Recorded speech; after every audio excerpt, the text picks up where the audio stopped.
The Ohio Venture Pipeline celebrated the class of 2024 at the Ohio Statehouse on May 12th. This video starts with a short collection of clips from the event, followed by the full presentation, panel discussion, and the All-Star Awards presentation. If you want to click around to see specific items, we inserted over 30 chapter links in the description below so that you can click to view just the portions of the program that interest you the most. And please be sure to like and subscribe, as this will help us share these success stories with as many people as possible. Thanks for being an active part of this community.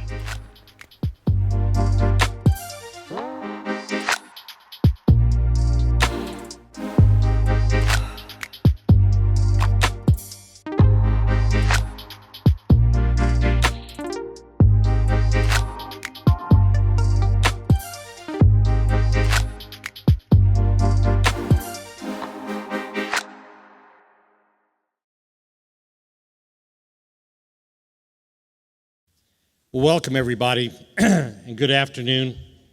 Thank you all for being here tonight.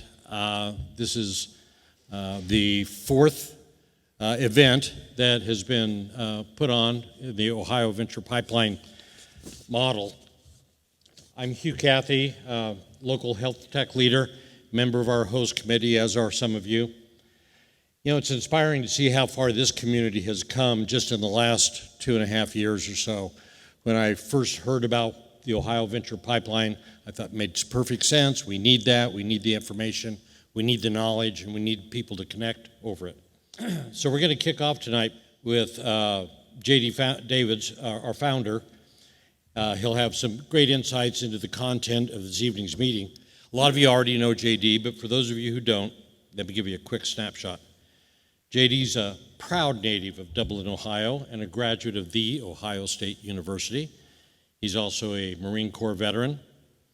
J.D. went on to spend over 25 years in California, where he founded and led 8 different software companies, startups, raising over $100 million across those startups and achieving 6 successful exits on the way out. He's also led over $1 billion in corporate finance transactions. JD's a founder of the Dealmaker Academy, where over 3,500 entrepreneurs have trained over the past decade or so. Since 2018 alone, this group of entrepreneurs that went through the Dealmakers Academy have raised over $260 million in equity financing. So with that, please join me in giving a warm welcome to the boss, JD. Thank you, Hugh, and welcome everyone to the Ohio Venture Pipeline. It's our 4th semi-annual event. So who's at the Statehouse for the first time? By raise of hands. Well, welcome. This is a really iconic place in Ohio and in our state's history and in our future as well. And I'd like to thank everybody for coming and participating today. This year's theme is to elevate and celebrate the fact that in Ohio, last year, there were 295 venture-style deals that raised $1.4 billion of investment capital. And when I say that in conversation, people always lean in and they say, tell me more. And so that's exactly what we're going to do. When I lived in California for over 25 years building VC-backed companies, and when I was in the San Francisco Bay Area, activity was off the charts. But I also lived in the San Diego area for many years. And believe it or not, sometimes we had a very hard time getting VCs in the Bay Area to actually look at deals in Southern California. And one thing we discovered was that we had great stories to tell, but we just needed to tell those stories to the right people in the right places at the right time. So today we're going to look at stories of Ohio-based startups that successfully attracted VC financing last year, and we hope that you'll carry those stories with you when you leave this evening. We're also going to talk about ways to continually raise the bar in how we connect our community to build an even stronger, more vibrant ecosystem so that we can support a whole lot more of this activity. And I'd like to start by thanking our sponsors. We certainly couldn't do this without you. Ice Miller, The Ohio State University, the Enterprise for Research, Innovation, and Knowledge, Spoke Design, and our bronze sponsors, Book & Street Accounting Firm, Dinsmore Law Firm, Cohatch, the If You Know, You Know Social Club, and TriNet as well. So thank you very much for your participation. We're also blessed with the terrific support of community partners as well. who helped spread the word about tonight's event, and we're grateful for your participation. I'm also grateful to the members of the host committee. It's an excellent group of people that truly reflects the collaborative nature of Ohio's startup ecosystem, and you'll see many faces that you recognize on this slide, including Chris Berry of OhioX, Eddie Pauline of Ohio Life Sciences, and Ben Blanquera, who pretty much knows everybody in the room. I want to start by letting you know that we're going to go through a whole bunch of information in a short time, but I promise we'll send the slides afterwards to everybody. So let's start with why we do the Ohio Venture Pipeline. There's a few reasons, and the first reason that we do it is because I love entrepreneurs. I love entrepreneurs because I am one. I've been one my entire career, and I know how tough that roller coaster of success and setbacks can be. And that's why we put so much effort into building a strong community. The next reason that we do the Ohio Venture Pipeline is job creation. We've always known that VC-backed companies create jobs fast, but I was never able to, find the research to back it up. But thanks to the National Venture Capital Association, the NVCA, we now have that source. In partnership with two other groups, they commissioned a study that looked at 67,000 venture-backed companies over a 30-year period. And they determined that venture capital-backed companies grow jobs 8 times faster than any other source of private sector job growth. And those jobs are also resilient. Even in economic downturns, they grow jobs 4 times faster. Now, we do have to acknowledge that it does come with some churn, and churn can be painful. If you mention the word olive around town, people get a little bit uncomfortable because churn is painful, right? But this study proves that the wave of jobs that venture creates is so big that it offsets that churn and still grows 8 times faster. And we have some great examples right here in Ohio. Cover My Meds was the original unicorn here in Ohio. They currently employ over 1,800 people here in Ohio. We also have Upstart. Upstart's an example of what I like to call backdoor venture capital. They're headquartered in San Francisco, and they have 1,100 employees, but I understand that they have more employees here in Ohio than they do in California. They were founded in 2012, they did an IPO in 2020, and now they have a valuation of $4.7 billion. Anduril and Intel are also examples of backdoor venture capital into Ohio. Anduril just raised their seed round of funding in 2017 for $17.5 million, and they've raised over $4 billion so far, and they already have 4,300 employees. It's a great example of explosive job growth that can come from venture capital. And Intel, well, if you know anything about Silicon Valley, Intel was one of the very first venture capital-backed companies. So with that in mind, let's take a look at the state of venture capital across the nation today. Venture capital is all about the flow of money. And I like to say that there's a supply chain for capital, and many things can affect how fast and how efficiently that capital is going to flow to the startups that need it. So this chart shows the quarterly fund flows for the last 3 years. And you can see that we've kind of formed a bottom and starting to slowly tick up in the fourth quarter. However, as you can see in purple, a fair amount of that money went into late-stage, large-size rounds. If we zoom out and we take a look at a 10-year chart of both deals and dollars, the green bar charts show dollar amounts and the yellow line is the number of rounds. 2024 brought an uptick in both dollars and deals done, and we're hopeful that that trend continues. One of the most positive things in venture today is artificial intelligence, as no surprise. This chart shows that AI deals consumed 37% of all VC deals in 2024, and you can see the progression over the last 9 years from the bottom up. And it's also true that those AI deals are taking down huge amounts of capital. The 5 largest deals in venture last year were all AI. The biggest one was Databricks, who raised $10 billion, OpenAI at $6.6 billion, and several others raising 4 to 6. Those are massive amounts of money going into companies that are just a few years old, but there's a reason for that. VCs make their money by disrupting industries and capturing market share resulting from those big shifts, and AI is one of the biggest. There's been 4 major waves of tech disruption in the last 30 years, and this chart right here reflects what percentage of VC deals went into each phase. It started on the left with the internet in 1995 when I moved to San Francisco. The next phase is the mobile internet, followed by cloud computing and Gen AI. You see that little pink triangle up in the corner on the right-hand side? that shows that cloud and Gen AI together are nearly consuming all of the venture capital flowing in the market in 2024.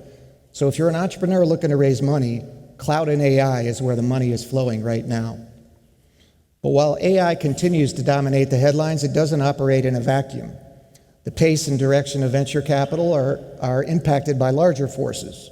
And here's some of the macro trends that we're tracking that impact the flow of venture today. Everybody knows that inflation is up, and that caused the Federal Reserve to raise interest rates, and that translates into a higher cost of capital, so people deploy it a lot more carefully. It also helps to understand the pace of GDP growth. We look at corporate earnings and taxes each quarter, which is helpful in understanding the realities of how customers and companies are spending their dollars. Recent disruptions around and uncertainty around tariffs and taxes are impacting both spending and investment decisions until that dust settles. In fact, there's a lot of public companies that have actually suspended their earnings guidance for the rest of 2025 until the dust settles. But exit activity is one of the best leading indicators of how venture capital is likely to flow in the near future. With regards to IPOs, I found this interesting chart that shows how interest rates and IPO activity has very close correlation. It's a 6-year chart that shows the number of VC-backed IPOs by month in the blue bars, and then the federal funds interest rate in the blue line. There's no question that higher interest rates negatively impact investors than their appetite for new IPOs coming to market. And that brings us to probably the most important factor in the flow of venture capital, and that's the current state of the venture capital business model. At a high level, the venture model is pretty simple. You just cash out, and what kind of return did I get on my investment? However, the devil is in the details.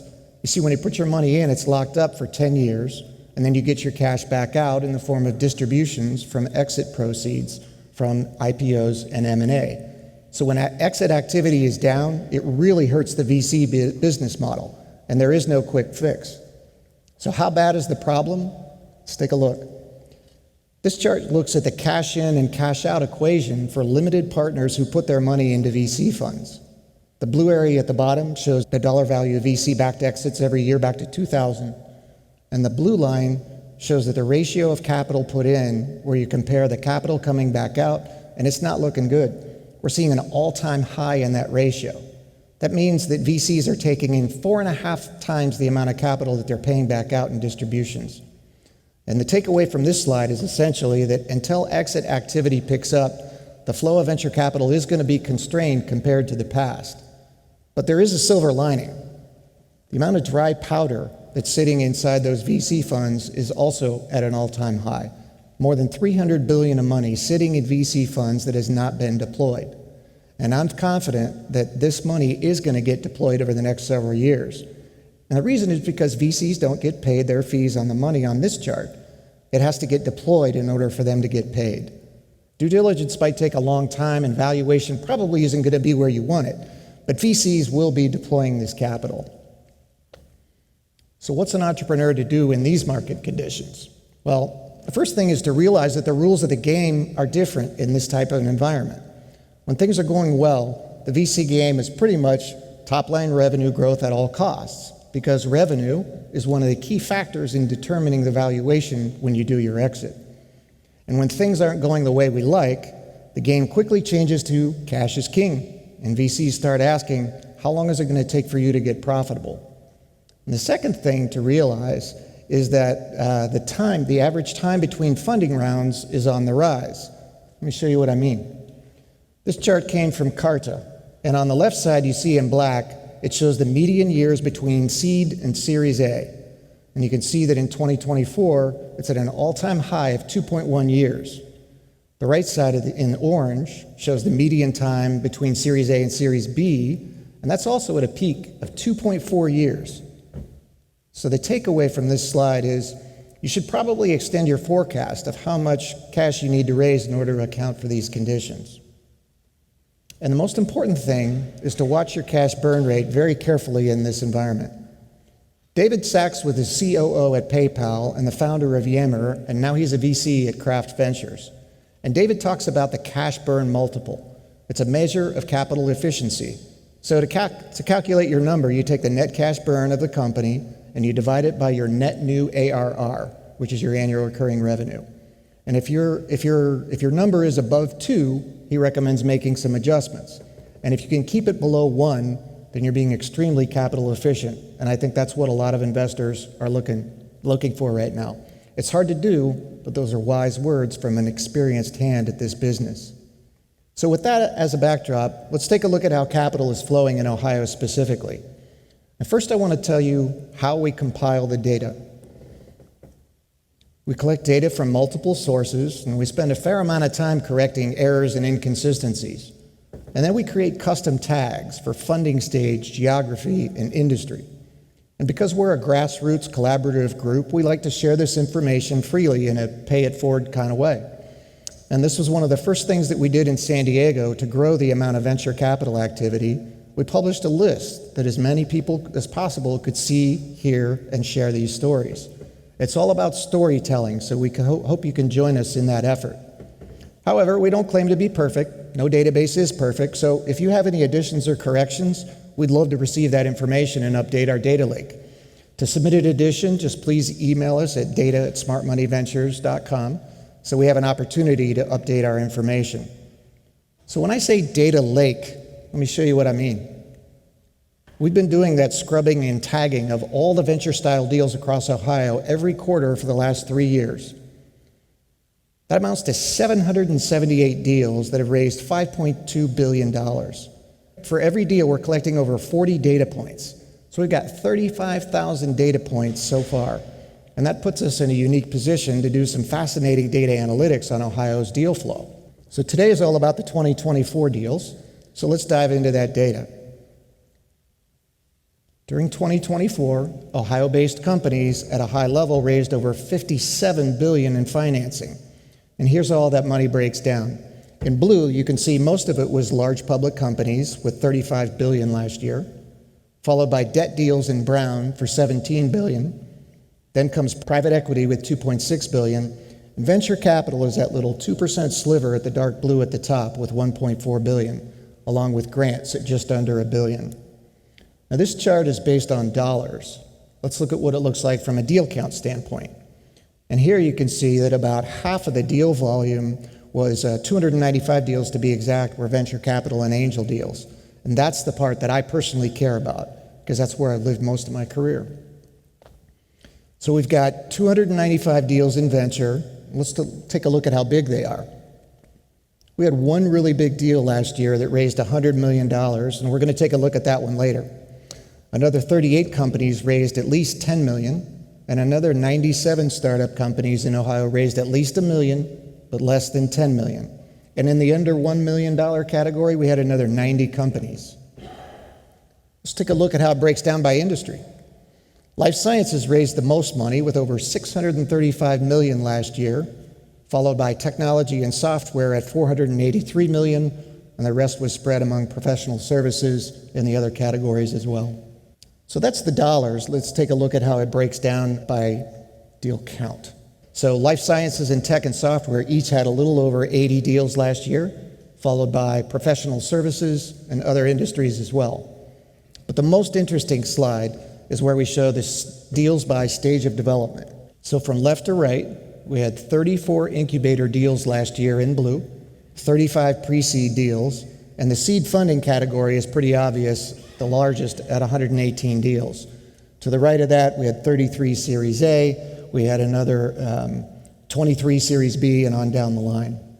And it's really great to see so many seed rounds of financing, because we all need to rally around those companies, because if they're successful, then we're all successful. Let's take a look at the geographic breakdown. When it comes to dollars, you can see in blue that Central Ohio raised $664 million, which was nearly half of the money coming in, followed by Cleveland and the Northeast region in brown with 27%, followed by the Cincinnati region at 22%. But when we look at deal count, it was more evenly distributed. Columbus and Cleveland each were around 32%, and then Cincinnati at 23%, and the rest in single digits. So we want fairly evenly distribution of deals across the state. So let's take a look at the largest deals that got done. We had one deal that raised over $100 million, and that was Path Robotics. And I had a great opportunity to take a tour of their facility with a group of Ohio X members, and it was impressive. Their welding robots are addressing a real problem, the fact that there simply aren't enough welders to keep up with the demand. And as we continue to upgrade our electrical grid, those high voltage lines require steel poles that are about like this big around, with a steel base plate on the bottom. And it takes a human welder more than a day just to attach that base plate to one of those poles, because they have to do multiple layers all the way around it to make it secure. Path Robotics automates that entire process, so you can have one expert running multiple machines that can do a lot more than humans.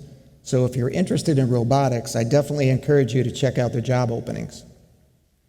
Next, we'll take a look at the $10 million club, starting with life sciences. We had 14 life science companies that raised over $10 million joining the $10 million club. And the largest was Cleveland Diagnostics, raising $75 million, followed by Cinerex at $73 million, and a lot of other amazing companies as well.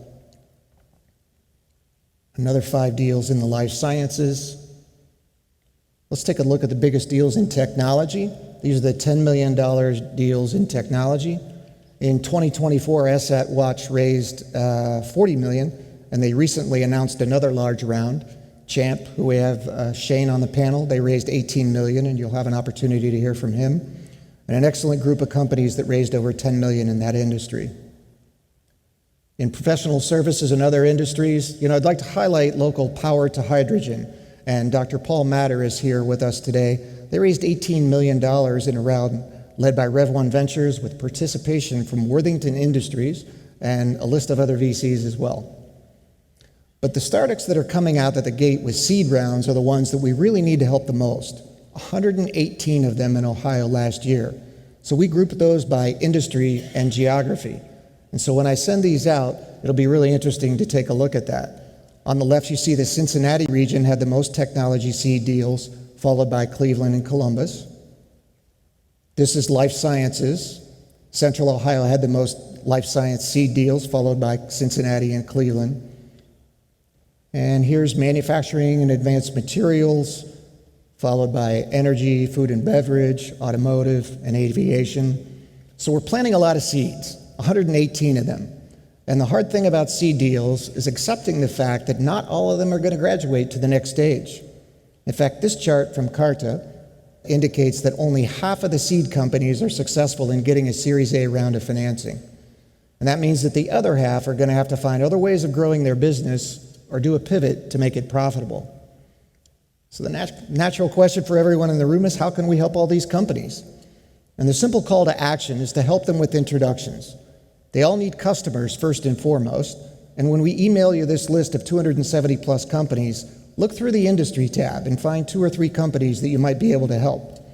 They all need those introductions, but please don't spam these people. That would really violate the spirit of what we're trying to build here.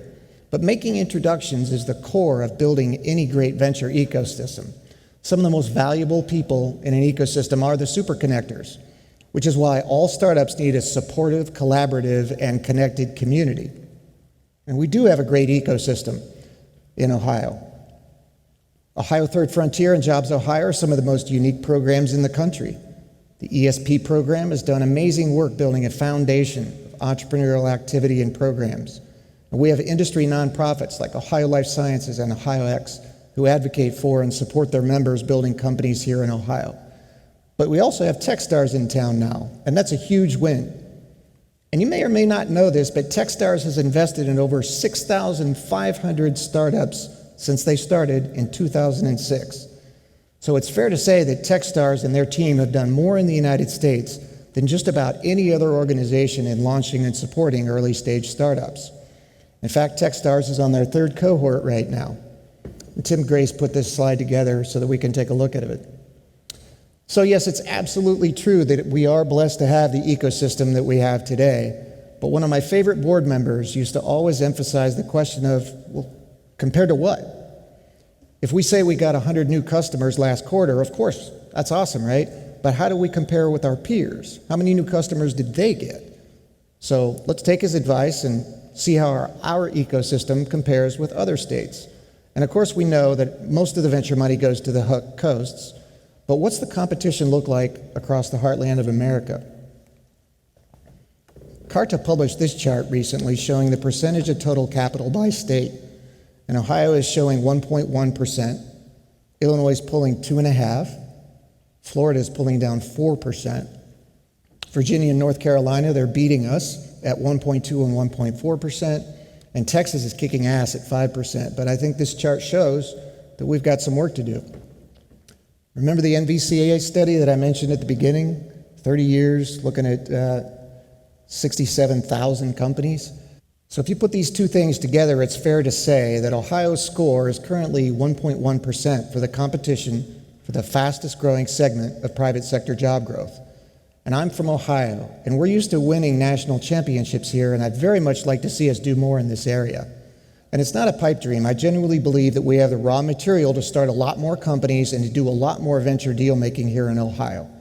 So the natural question is, how do we grow our size of the venture pie and keep growing? We need to attract the next layer of financial capital. The ESP programs are obviously doing a lot of seed deals. And as I pointed out earlier, we need more of them to graduate to Series A, B, and beyond. But we also need to develop and attract a lot more human capital. We have outstanding industry experts in a lot of fields in Ohio. What we need more of is experienced operators, people who know how to raise money, build a board of directors, and a team that can create the kind of scale that VC investors will invest in. And I believe in the all of the above approach here. We need to develop more entrepreneurial talent here with more shots on goal. We also need to recruit regionally, and we need a lot more boomerangers like me and some of our panelists today. So the path forward is pretty simple. It takes a village to grow a crop of startups that's big enough to push past our 1 or 2% slice of the pie. And it's not one entity's job. It's not one person's job to grow our ecosystem.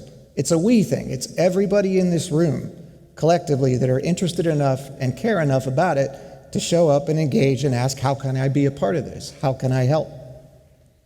And the good news is that we don't have to figure out what works on our own. We can borrow best practices of successful ecosystems in other regions. Rainforest is a book written by two friends of mine, Greg Horowitz and Victor Wang. They're both Kauffman Fellows.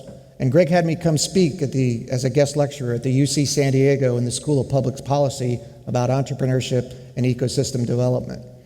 In the book, they talk about how startup ecosystems operate in a similar fashion to rainforests. They're built from the bottom up. And to strengthen them, we should actively connect people that don't typically connect. And the way that you measure a vibrancy of the ecosystem is by the degrees and frequency of connectivity of the players in the ecosystem. Brad Feld of Techstars and a VC at Foundry Group wrote several books on this subject, and this one, Startup Communities, shares the secrets of building a vibrant startup community in Boulder, Colorado, and how those concepts can be applied anywhere. The Techstars team has consulted with hundreds of communities across the country, so they bring a unique experience and objective viewpoints in what works and what doesn't. And the four key concepts that they've outlined here is that a startup ecosystem, first and foremost, should be founder-led. There needs to be a long-term commitment where the 20-year clock needs to start over every single day. I remember when I lived in California and I used to come back and I would come into the airport and I would see these signs that said Columbus 2020 all over the place. Where's 2020? Where's 2030? Where's 2035? We need to continue that march forward. All are welcome. Even when I lived in San Francisco, because I didn't have an MBA at Stanford or another top 10 school, access was difficult. So it's really important to allow everybody to have access and continual activities like today's event. And the number one thing that Brad Feld says is that founders should lead the ecosystem and be that center. So consistent with that theme, we have an excellent segue into the next portion of our program. We're blessed today to have a panel of founder CEOs who are recipients of the Ohio Venture Pipeline All-Star Award, and they're going to share their experiences raising venture capital and building here in Ohio. And I'll ask them to join me on stage right now. Terry, Josh, and Shane, if you go ahead and come on up.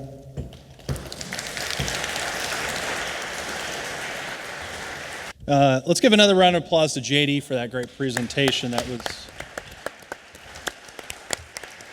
a ton of great content, and I'm really looking forward to digging into it. I know it takes a lot of time, so thanks for putting that all together and sharing it with us. So as we transition to this panel, I've been asked to do a quick introduction of our three speakers that JD will be speaking with. First up, Terry Sercet is the founder and CEO of Daci Simulations, a Dublin-based company that is saving lives with AI-enabled 4D modeling technology for cardiac procedures using a unique blend of AI and imaging and modeling software that simulates and risks patient procedures. She's a seasoned medical device executive and entrepreneur with over 25 years of experience in sales, management, and new business development. Joshua Reed is the founder and CEO of Lunch Table, a Cincinnati-based company that is building bridges between fans, teams, and brands. Lunch Table is the first fan activation and engagement platform designed to mobilize sports fans into digital brand ambassadors that boost brands, driving results for marketing and sales efforts. Shane Bigelow is the CEO of Champ Titles, a Cleveland-based company focused on making government and business more efficient through digitization and starting with the title of your car. Prior to Champ, Shane was the senior vice president at AB Bernstein, an investment firm with over $500 billion under management, and before that, he was a global product manager for Cisco Systems. I love this panel and this group, Northern Ohio, Central Ohio, and Southern Ohio. And so with that, turn it over to JD, and let's welcome our panel.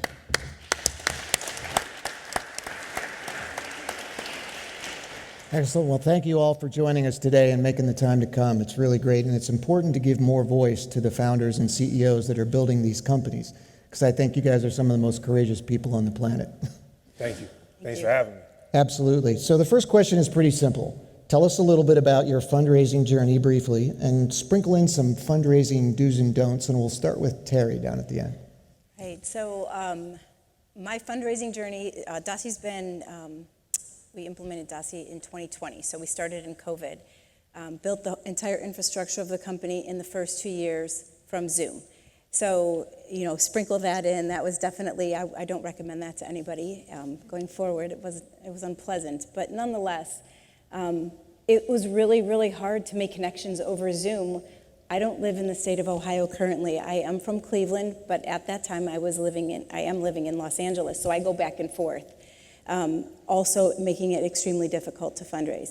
So I knew that one of the most important things that I needed to do when the world opened up again was to get back to the state of Ohio. So JD and I call ourselves boomerangs, and I do go back and forth pretty often, but to network in Ohio.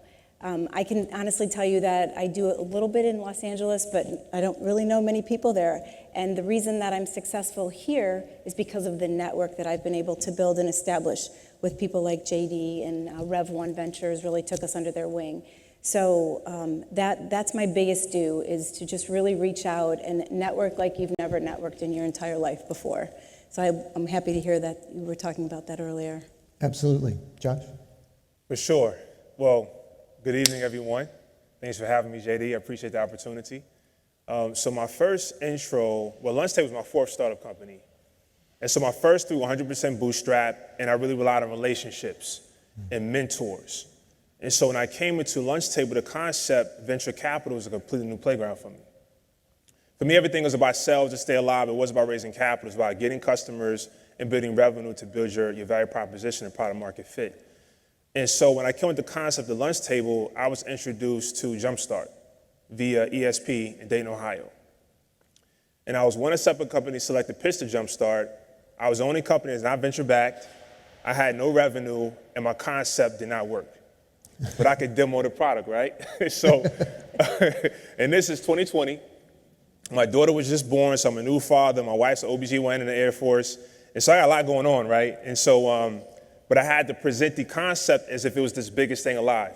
So I had a full suit on, cufflinks, had the monk strap shoes on, Yep. And I'm on Zoom, and I had a clicker. And so now, because when you hit the space, what kind of throws the flow off? So I got to flow and sell this via camera, and I had the big professional camera by my man in the back. And out of the 7 companies, I was the only company to call back. And Hardik said, we got one question. I said, what is that? I said, does it work? I'm like, damn. I said, yes. Now, he didn't ask when. He said, does it work? And it worked. They invested $100,000. It says you got to raise $500,000 with a $350 minimum close. I raised $6 within 6 weeks. And that was my intro to raising venture capital, so I had the confidence. And that was back in 2021. Then I had to figure out how to make a business model. And then fast forward to 2023, 24, we had a marquee customer, but the seed and pre-seed is a different level. Yep. Pre-seed is selling yourself. Seed, you have a business model, value proposition, product market fit, et cetera. And we figured it out. We raised $2.5 million, in 6 months back in 2024. Congratulations. But it was all about relationships and mentors that helped me along the way as well. That's awesome. Thank you. Shane? So we started the company in 2018. We've raised just under $50 million. We closed our Series C last March, so about 14 months ago. At present, there's 4 public companies that are invested in us, and then a number of venture capital firms. The last round was led by Point72, which is Stephen Cohen's firm, the guy that owns the Mets. I'm a Yankees fan, so don't tell him. You asked for stories or do's and don'ts. What I often observe is that entrepreneurs regularly are what I call fishing in the wrong pond. They're looking for money in places that aren't interested in their type of business. You're going to someone, or whether it's a person or a firm, because they have money, and maybe they have a website that says they're interested in software, but they're not in your vertical, which means unless you're just doing it for practice, it's a sincere waste of time.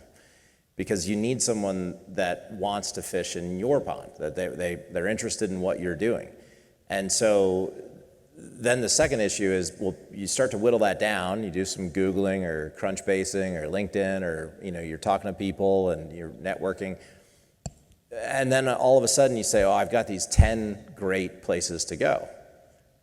I think our last round, even with our ability to raise being pretty good, I think we had a list of 250 firms, and we went through all of them.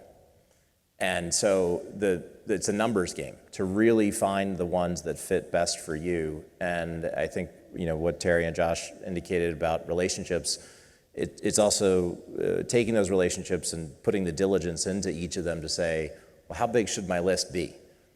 It's probably not 10, and it certainly has to be a bigger number, but they have to be in the right pond. And that's a place where people seem to make pretty regular mistakes. Yep, absolutely. So the second question is more about the ecosystem here in the Midwest. All of you have lived in other parts of the country and seen different ecosystems.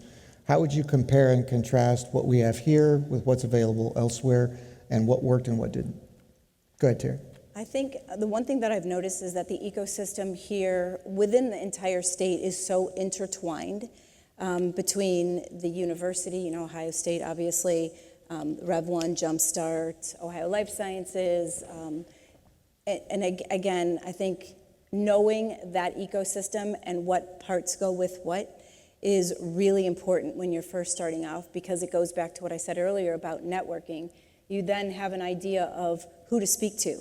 And those doors really will open up by simple communications, by attending events like this, by attending the Ohio Tech Summit last week, which was an incredible 750 people event. So I think that for me, initially reaching out to Rev 1, I got an email today from Prasad that was I don't know if anybody from Rev 1 is in here, but a very initial email just wanting office space. It was in the latter part of 2019 to Rev 1. We just wanted a place before everything shut down. And Prasad sent that back to me today. And then it made me realize how much networking I've actually done in the last 20 years. That's amazing. Yeah. Josh, ecosystem? I think it's a great question. So I've been fortunate to have a lot of support from mentors and advisors. And if you don't have any, I really recommend you find mentors that can seek counsel, not opinion. And as far as the ecosystem, it's kind of hard for me to compare and contrast. I've only played in the Cincinnati market. And it's been good to me. Mm-hmm. I've had my challenges, like with anything, nothing worth having comes easy. But I tell you something one of my investors told me, and it hold dear to my heart. He said, Josh, what was you doing at 13 years old? So I said, playing Pop Warner football, maybe throwing water balloons, maybe egging houses, I don't know. That's what you do as kids. We did do that. I've grown up since then. But he says, I was reading the Wall Street Journal with my dad. He said, it's not that I'm smarter than you. He said, I've been playing the game longer than you. You got to learn the game. I don't know if you play sports. I played college football. We had film. We had to study the opponents. You got to study the investors, what they want, what they don't like. As Shane said, what's their thesis? right? So it doesn't matter what ecosystem you put me, I can thrive. It doesn't matter which city, which state, doesn't matter. You give me the meat, I get the deal. And that's the mentality. So as far as ecosystem, it's not about what's the niche, what's the good old boy club. It's about can you build relationships and build with people that like you and get the job done. And that's been the focus since day one. Absolutely. After college, I wrote a study on venture capital investing in Southern California. So you mentioned the issues in San Diego, and that was true. So I wrote a study about how hard it was for Southern California to raise money, and then I started my first company in Northern California because it was easier to raise money. The next one was in New York, and then here. And in each of those places, I think what Josh is saying is exactly right. It doesn't really matter that California has 38% and New York had 14 or Texas has 5. Those are important to see directionally what's happening in the space. But for you, if you're trying to raise, it's really about how do you leverage the good people in each of those networks. There's a lot of folks in each of these places, and there's fewer here for sure. There's a lot of folks that just are trying to suck on to the potential revenue stream that you might create for them as service provider or something like that. But in most places, there are people that really want to help. And what I've observed, I've been in Ohio for 11 years now, the percentage of people here that really want to help is considerably higher than the rest of the country. And I don't know why exactly, other than I have this thesis that I had to stop tailgating.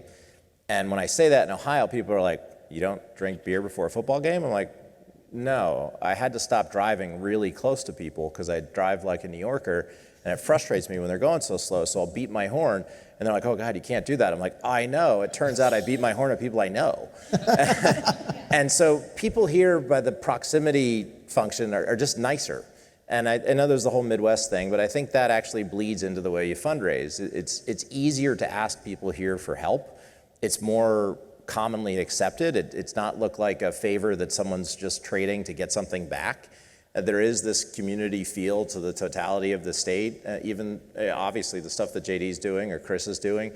It's a very different feeling of people that want to try to help you, and it usually just takes getting out of your comfort zone to go ask for the help and say, hey, can you help me? And I used to joke that in California, when people say yes, they mean maybe. When people say maybe, they mean no, and nobody says no because they don't want to hurt your feelings.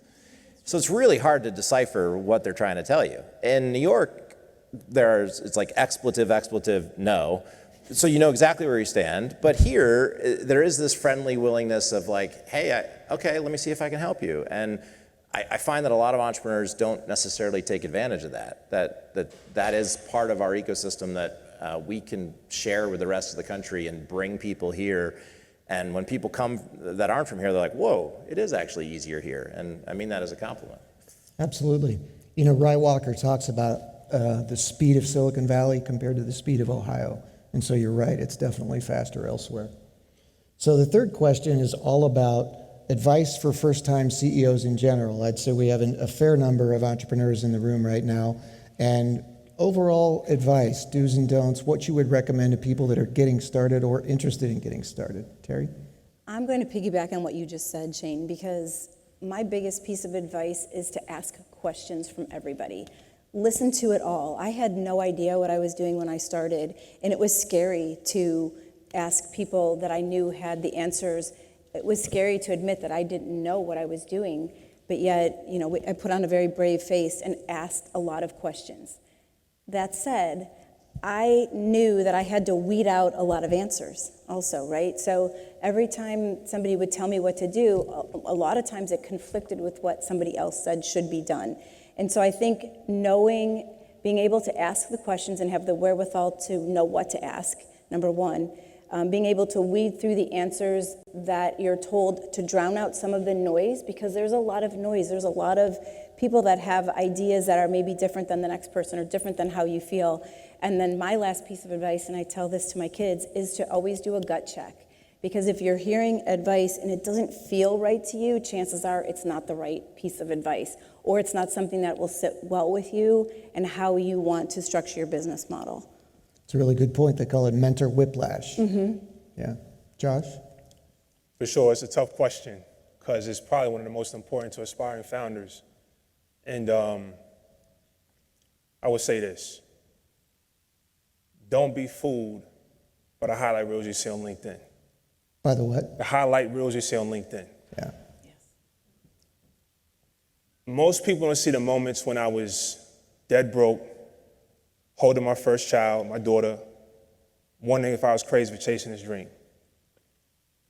But I kept showing up day after day, not for the applause, but for those who were counting on me. Because here's the thing, the grind, I feel like I make it look good, but it's not glamorous.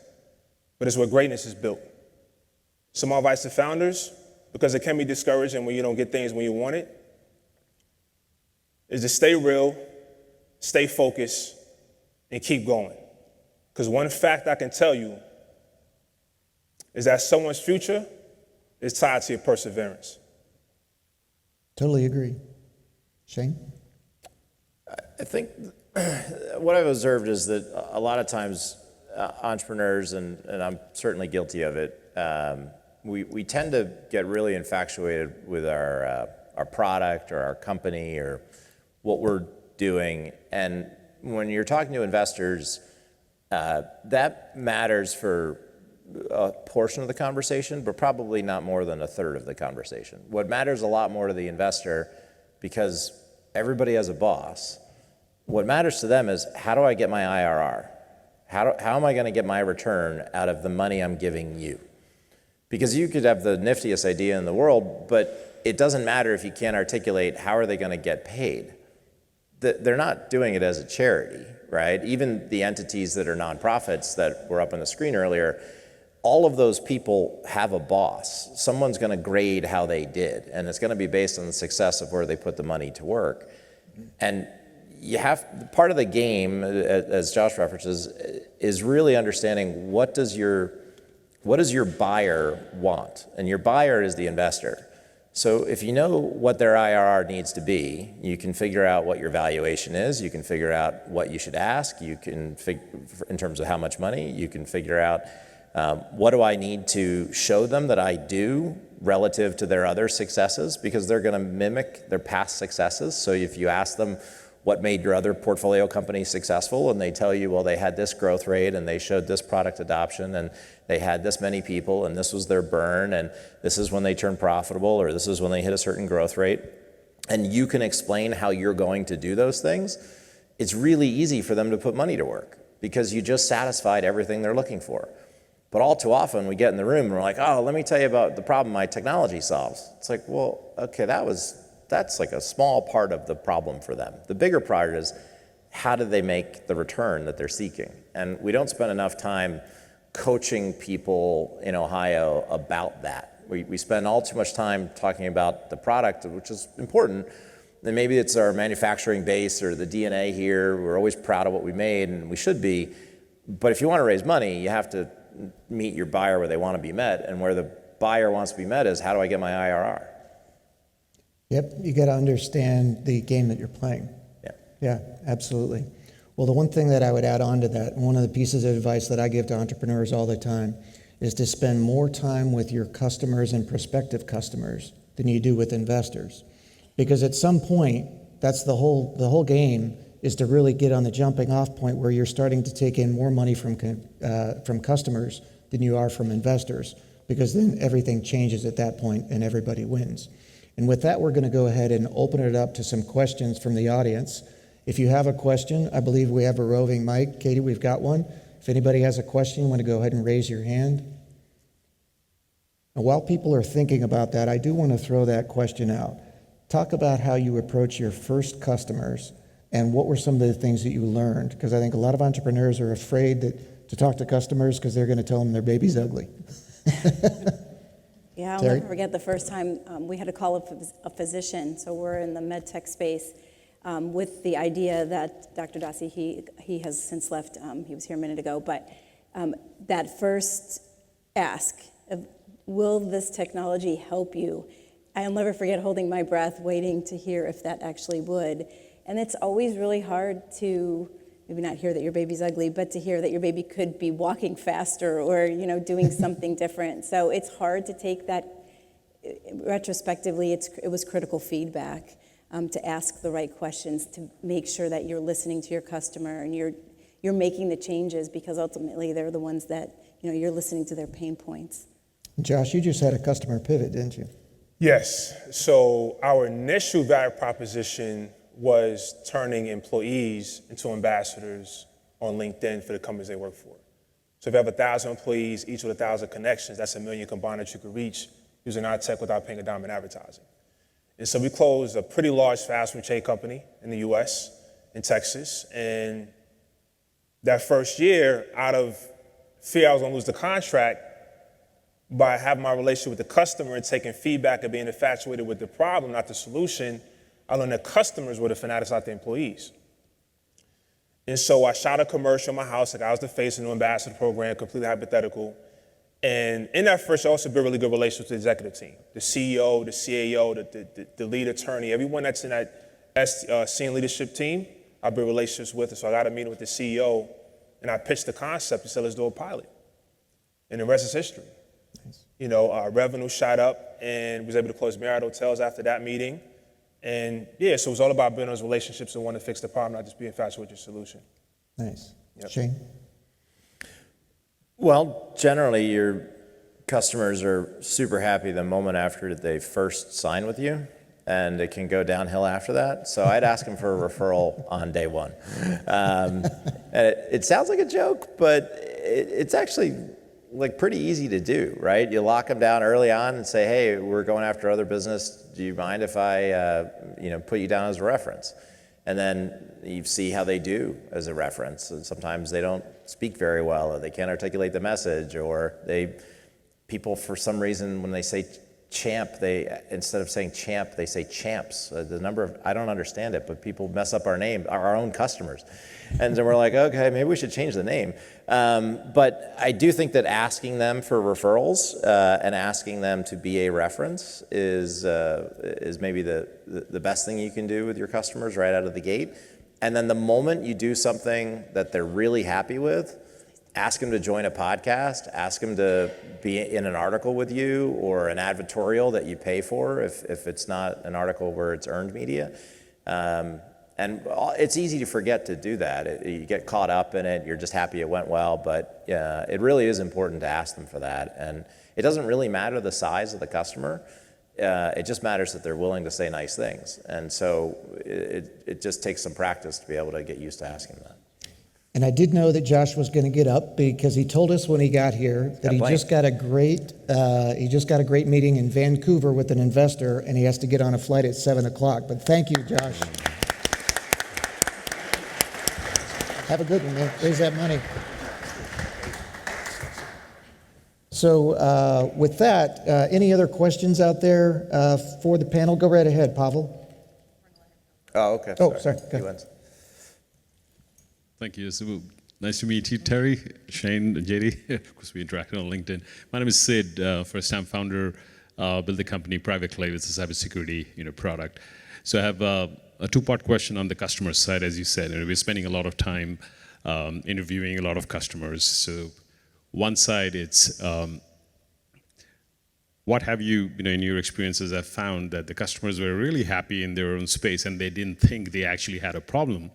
And then you kind of propose a solution in front of them for a problem that they didn't know existed, right? So I kind of start peeling off the onion, and then suddenly there's a light bulb. Oh yeah, or maybe send me some documentation. I gotta get my engineering team to take a look at that.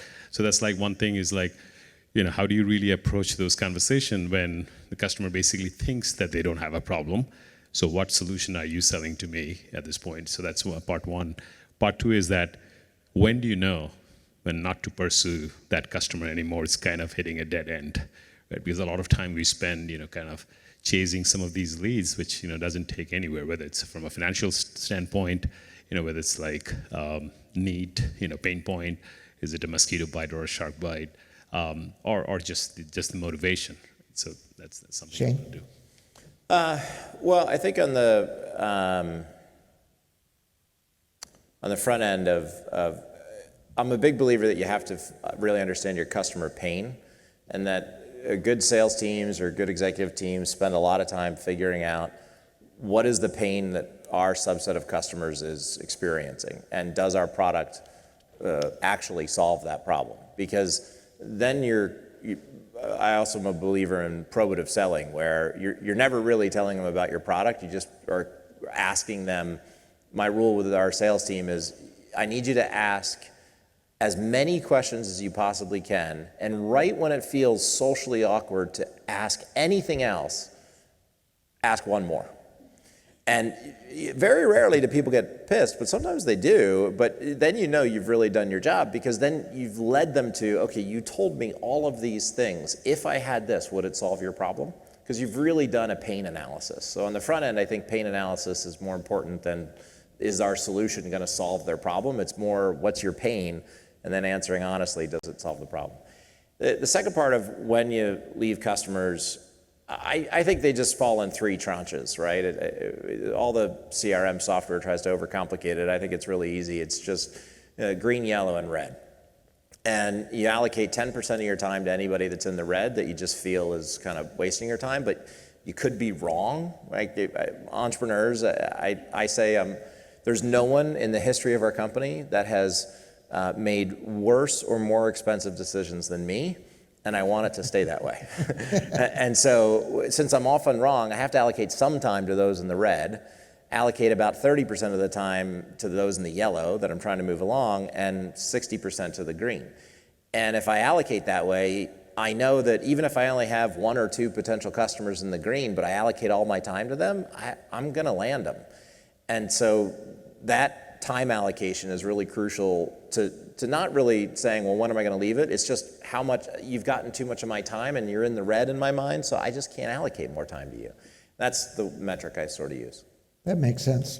And Terry, I remember sitting in your office when you were just getting your first approvals for the first 5 hospital systems, and now you said you have, I know that they have over 30, but you're talking to 200, is that right? Yeah, so we hit the 200 mark, I believe. Sean's in the corner there, can keep me honest.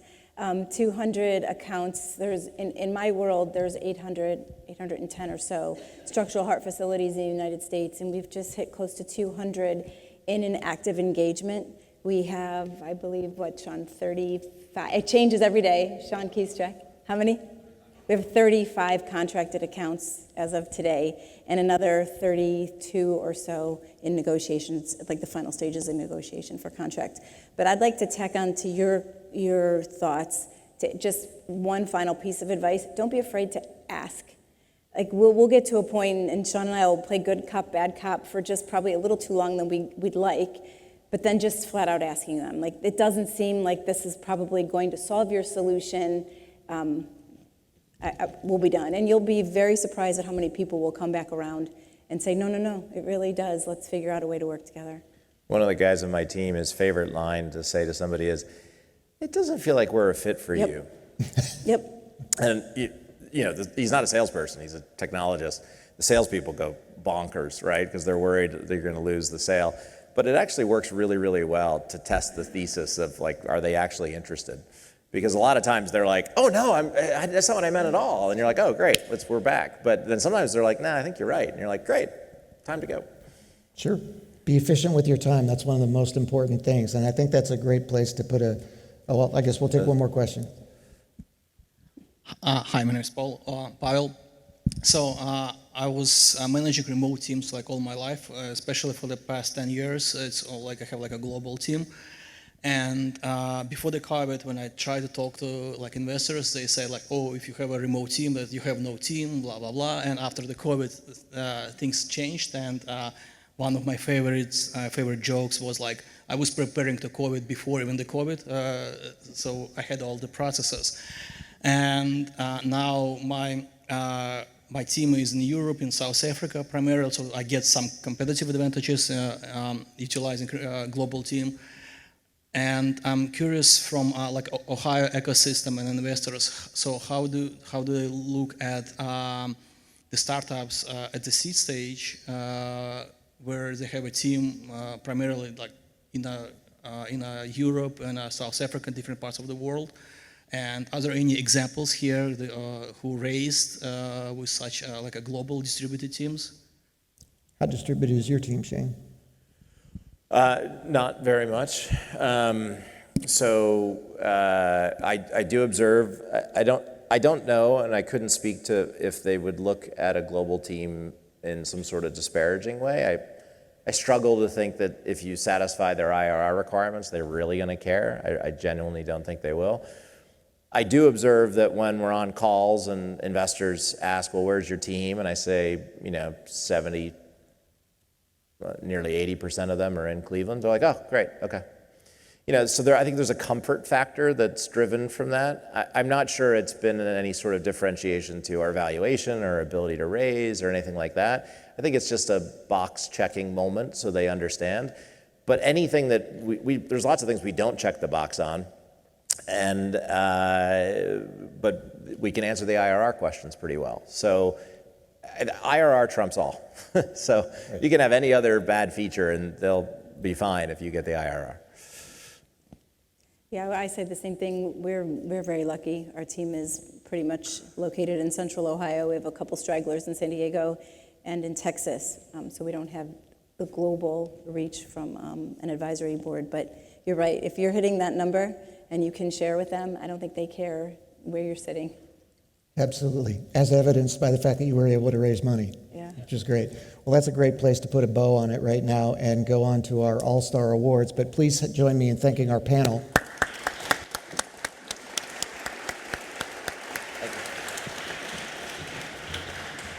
JD, that was a great session, and Shane and Terry and Josh, thank you so much for sharing your expertise and insights. And so, as JD mentioned, going to move on to the final portion of the program, which is the Ohio Venture Pipeline All-Star Award session.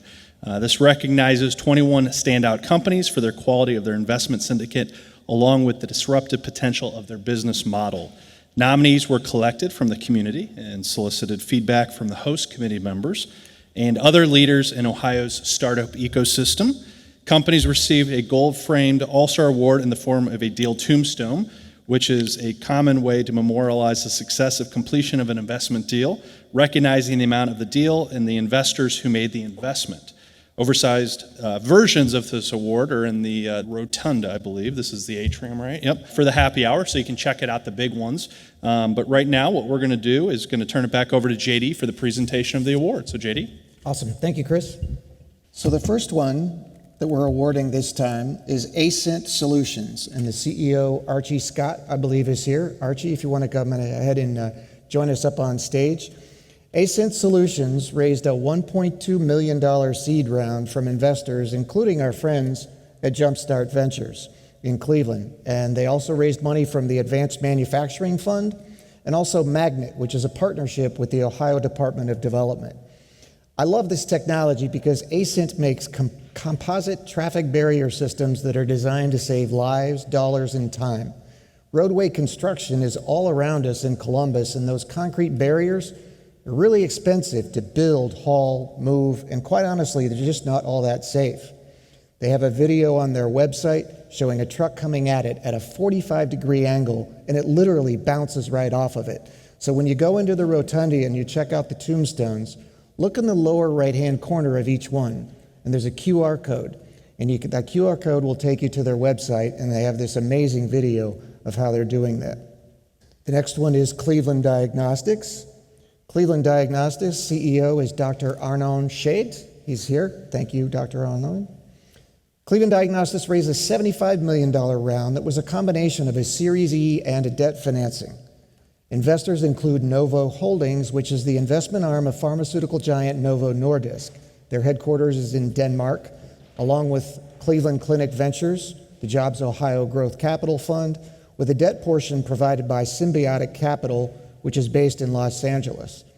So what Cleveland Diagnostics does is they've unlocked the diagnostic power of protein structure with its revolutionary SoClear platform. They develop novel diagnostics based on protein structure-based assessments. And according to PitchBook, they currently employ 78 people, and this funding will likely increase that number so they can grow their team and their business. Doohickey AI, Ryan Lunka, he's here. Ryan, congratulations.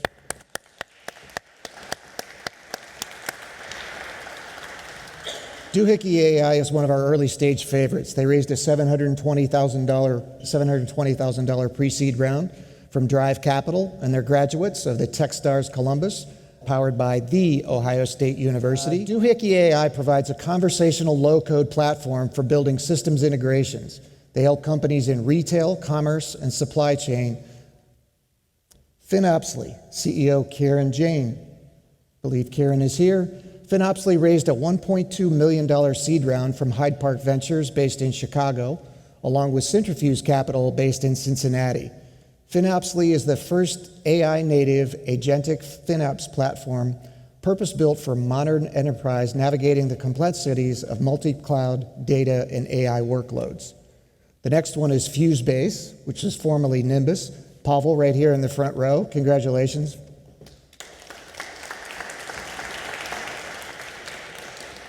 FuseBase truly raised an international round of financing that was a $700,000 seed round from investors including Altair, which is in San Francisco, IB2F Global, which is in New York.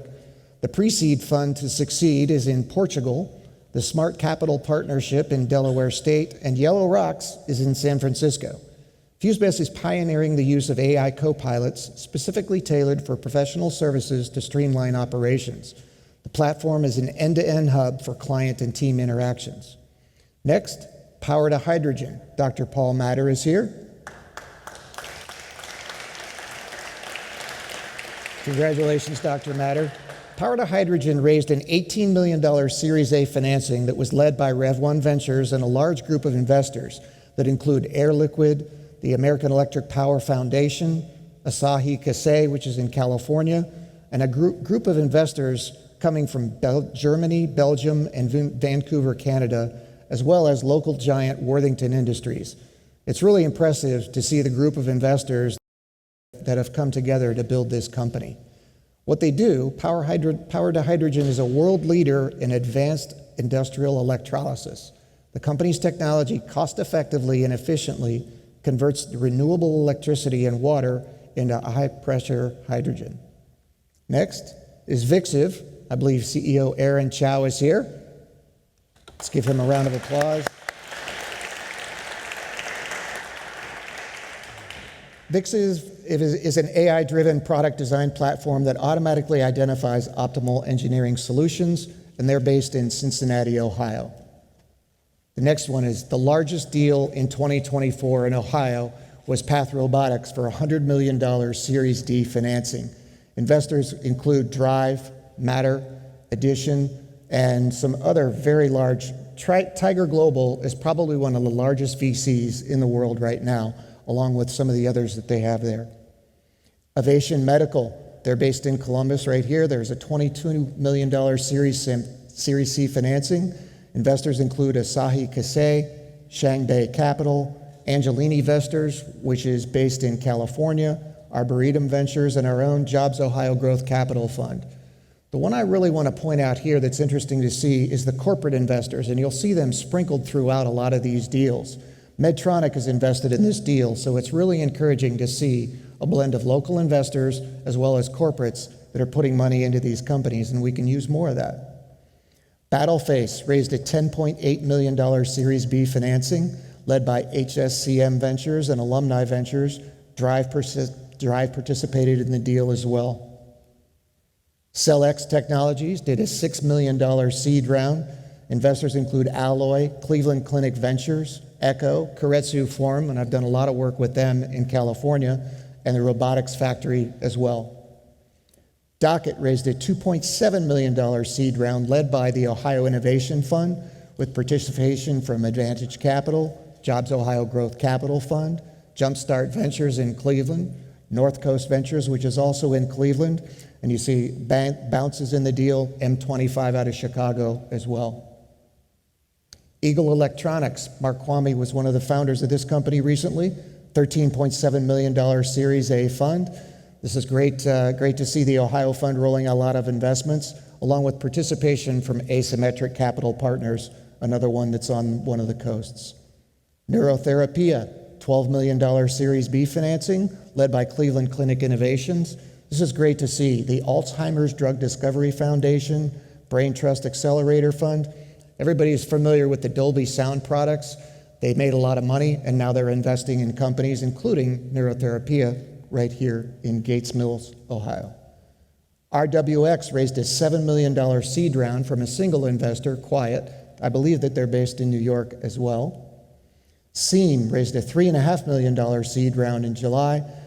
The only investor in that one is Drive. Apparently they really like that deal.